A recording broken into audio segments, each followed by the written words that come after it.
This film is about the relationship dynamics of Frodo, Sam, and Boromir in Lord of the Rings.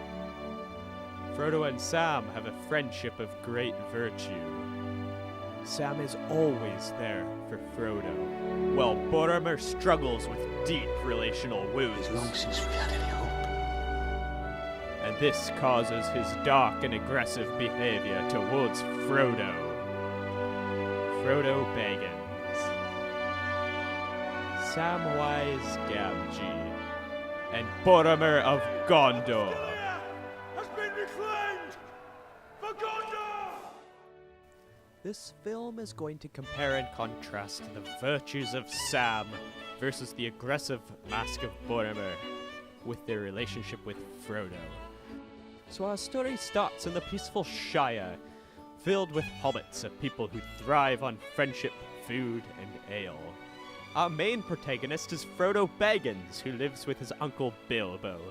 But early on, we see that Frodo is sensing something is not quite right with Bilbo, who he cares about deeply. To tell you the truth, Bilbo's been a bit odd lately. I mean, more than usual. He's taken to locking himself in his study.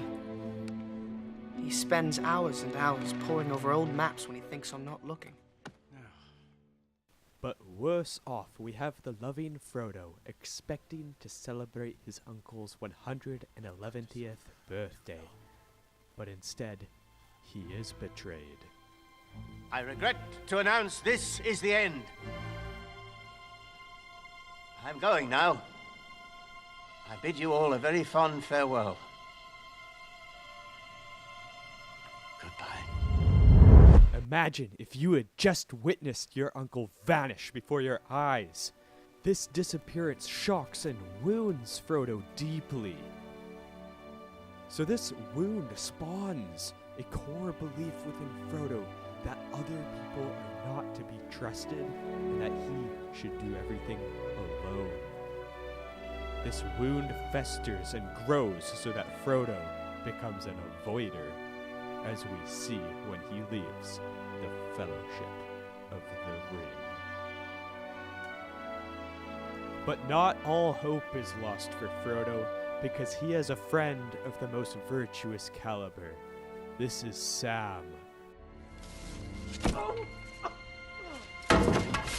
Confound it all, Samwise Gamgee! Have you been eavesdropping? I ain't been dropping no eaves, sir, honest. I was just cutting the grass under the window there, if you follow me. A little late for trimming the verge, don't you think? I heard raised voices. What did you hear? Speak! Nothing important. That is, I heard a good deal about a ring and a Dark Lord and something about the end of the world, but please, Mr. Gandalf, sir, don't hurt me. Don't turn me into anything unnatural. No. Perhaps not. I've thought of a better use for you. So poor Sam ends up on a journey with his friend Frodo that will test his virtues. And Sam is the character who's still nervous about seeking out his relationship status. But Frodo helps him out with that. What a nice gent. Good friend right there. This is it. This is what? If I take one more step, it'll be the farthest away from home I've ever been.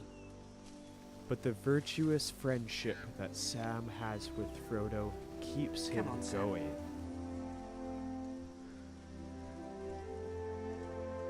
And he never looks back. Remember what Bilbo used to say? It's a dangerous business, Frodo. From now on, Sam is the one who propels Frodo forward. Things get dangerous, but Sam has found his bravery. And they journey together, with Sam protecting Frodo. Frodo! Oh, Sam. That's for Frodo!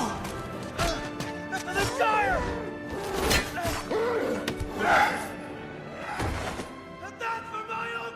But even with Sam, Frodo has deep relational wounds.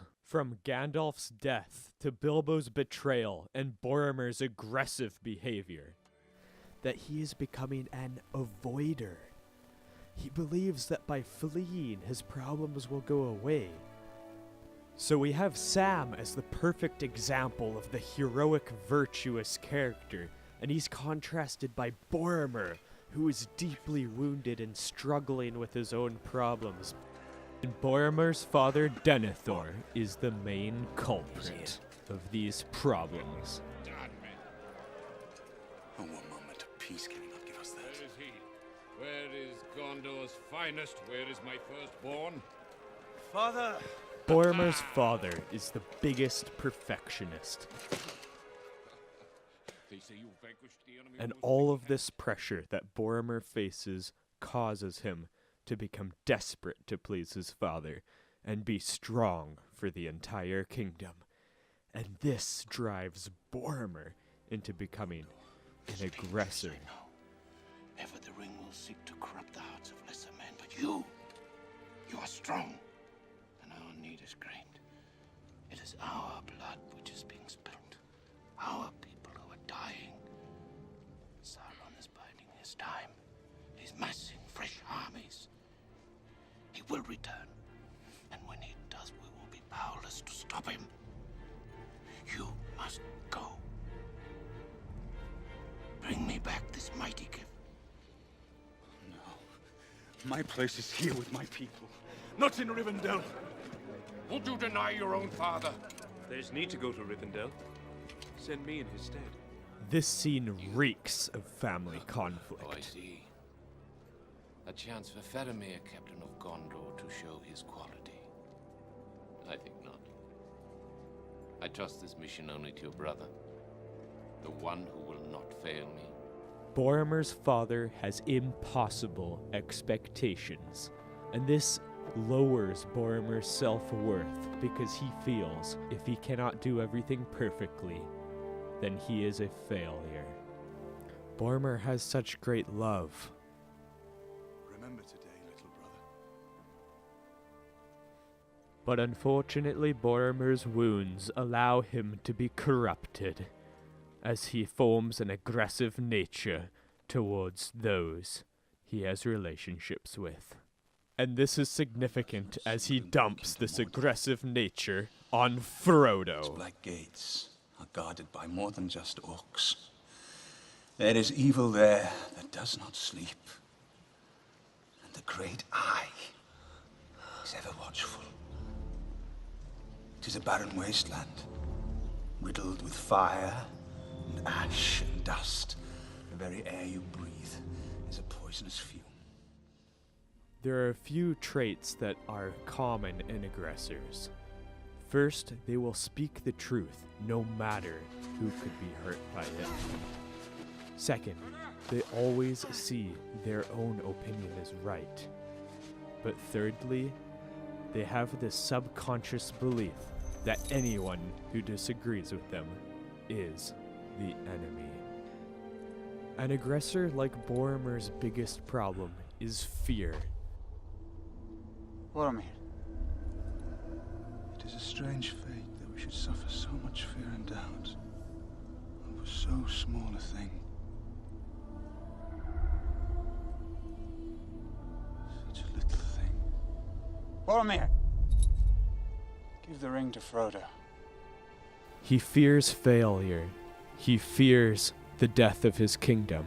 And he fears disappointing his father. As you wish. I care not. But even worse, he fears he doesn't have the power to trust himself.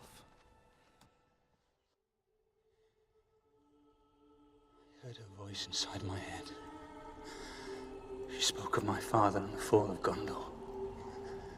And she said to me, even now there is hope left. But I cannot see it. It is long since we had any hope.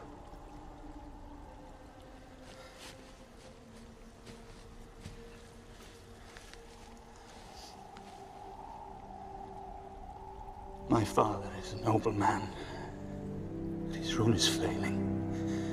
And our people lose faith. He looks to me to make things right, and I would do it. I would see the glory of Gondor restored. Have you ever seen it, Aragorn? White Tower of Ecthelion. Now this scene is a soft beacon of hope, because we see Boromir unloading his wounds in a kind and gentle way. Aggressiveness is not inherent in Boromir's nature. It is just the result of so many wounds and hardships. We see Boromir laughing and joking with Merry and Pippin. We see him happy with his brother Faramir. But when push comes to shove, an aggressor will always know that their plan is the best one, and they'll become aggressive to anybody who doesn't go along with it. Minas Tirith is the safer road. You know that. From there we can regroup. Strike out for Mordor from a place of strength. There is no strength in Gondor that can avail us. You were quick enough to trust the elves. Have you so little faith in your own people? Yes, there is weakness, there is frailty, but there is courage also, and honor to be found in men. But you will not see that. You are afraid. All your life, you have hidden in the shadows, scared of who you are, of what you are. And we see the peak of Boromir's aggressive nature when he physically attacks Frodo. And this is the last spike in Frodo's heart which causes him to want to become a complete avoider. But the aggressor can be redeemed as Boromir was when he learned to channel his energy into fighting the true enemy instead of trampling over his friends. Boromir is deeply repentant when he sees the vast damage his aggression caused toward Frodo. And out of his vast love for his hobbit friends Merry and Pippin, Boromir made a last stand to defend them from the invading orcs. As Boromir took his last breaths, he was mainly concerned with his hobbit friends. They took the little ones. He's down. Frodo. Where is Frodo? I let Frodo go.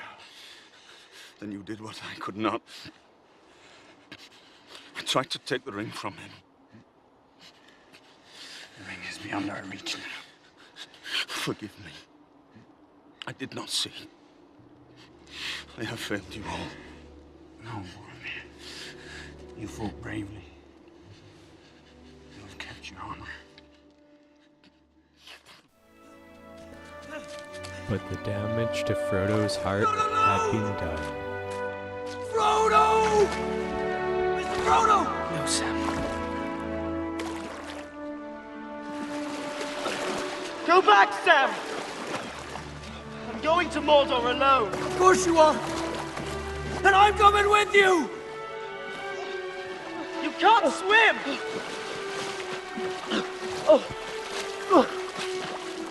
Sam!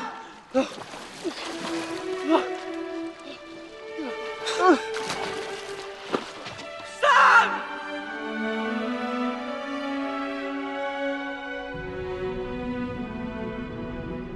Frodo, Sam, and Boromir are all very honorable people trying to do what they see as best.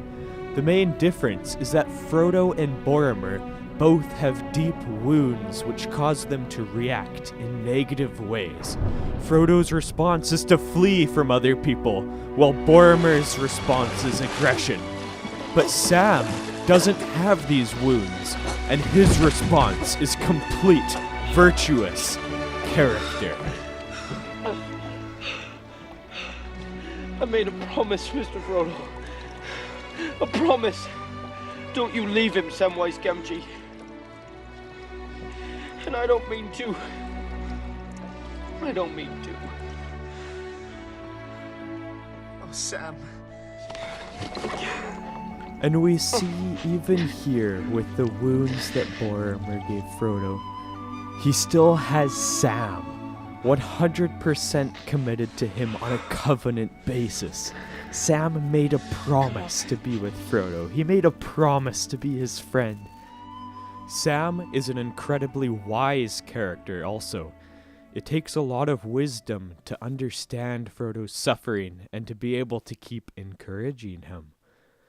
Rather than getting mad at Frodo's irritable behavior, Sam sees the incredible love that Frodo needs in order to endure this journey.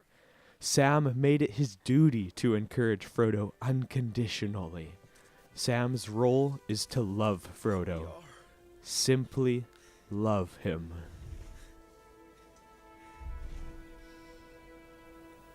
It's like in the great stories, Mr. Frodo.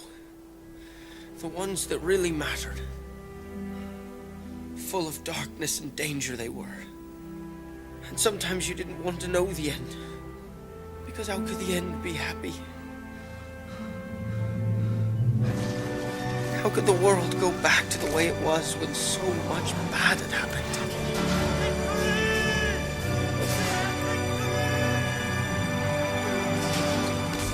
But in the end, it's only a passing thing. This shadow. Even darkness must pass. A new day will come.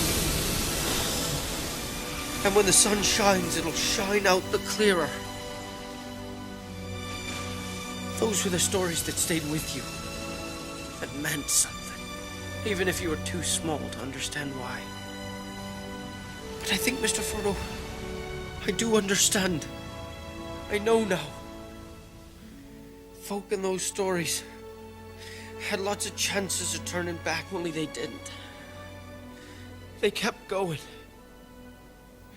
Because they were holding on to something. What are we holding on to, Sam?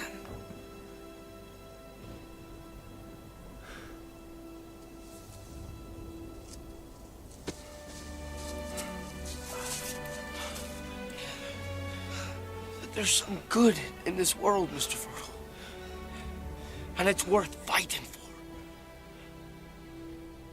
But even though Sam has this inspiring, committed virtue, his weakest one is self-control. And we see that when he constantly loses self-control with Gollum. That's the hobbits' hard. Treacherous!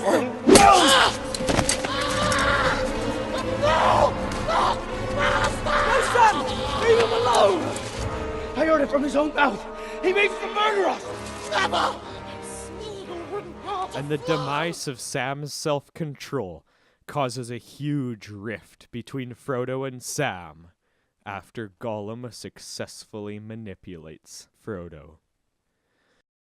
And therefore, Frodo eventually abandons Sam to Sam's complete dismay.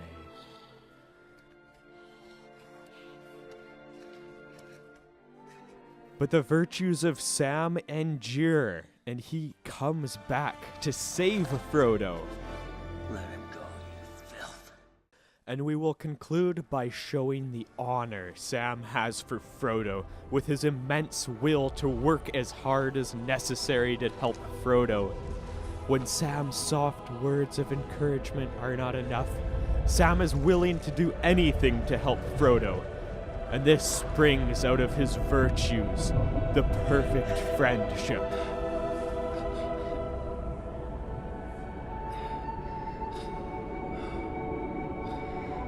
Do you remember the Shire, Mr. Frodo? It'll be spring soon. The orchards will be in blossom. And the birds will be nesting in the hazel thicket. And they'll be sowing the summer barley in the lower fields. And eating the first of the strawberries with cream. Do you remember the taste of strawberries? No, Sam. I can't recall the taste of food. No, the sound of water. The touch of grass. Naked in the dark. There's nothing no veil between me and the way of fire. I can see him with my waking eyes. Then let us be rid of it. Once and for all. Come on, Mr. Frodo. I can't carry it for you. But I can carry you. Come on! Sam is the example of perfect humility. He is willing to do things for other people, expecting nothing in return. Sam is the epitome of the virtuous man, the friend that everybody longs for.